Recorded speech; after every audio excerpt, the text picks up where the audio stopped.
Conseil économique, social et environnemental du Sénégal, Monsieur le représentant du ministre de l'Enseignement supérieur et de la Recherche scientifique du Sénégal, Monsieur le représentant du ministre des Finances et du Budget, Madame la directrice régionale de l'Agence universitaire de la francophonie, Madame la chef de la coopération canadienne, Monsieur le directeur des programmes du Conseil africain et malgache pour l'enseignement supérieur, Monsieur le président de l'Académie nationale des sciences et techniques du Sénégal, Mesdames et Messieurs les partenaires, Mesdames et Messieurs, tout protocole respecté. Avant tout propos, je voudrais, au nom du président de la commission de l'UEMOA, M. Abdoulaye Diop, remercier l'Académie nationale des sciences et techniques du Sénégal pour avoir invité la commission de l'UEMOA à prendre part au présent colloque. La commission se réjouit à plusieurs titres de sa participation à cet événement. Comme vous le savez, la commission de l'UEMOA est engagée, depuis 28 ans maintenant, dans le processus d'intégration régionale touchant plusieurs secteurs de l'économie, de la finance à l'agriculture, en passant par l'énergie et la recherche. Elle a notamment accompagné l'adoption par le Conseil des ministres de l'UEMOA d'un ensemble de textes réglementaires permettant de rendre effective l'intégration sous-régionale. Ces décisions ont été prises sur la base d'évidences scientifiques rigoureuses, permettant à la fois de jeter un regard rétrospectif sur les actions passées, mais surtout d'offrir une vision prospective.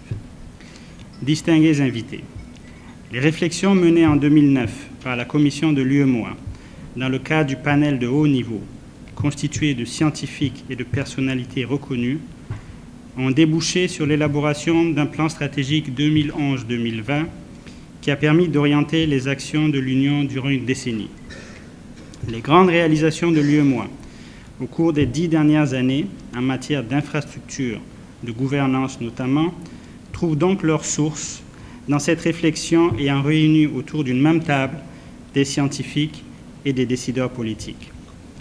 Ce document a également fait le constat que les rares initiatives de recherche à l'attention des décideurs politiques sont souvent restées sous-exploitées.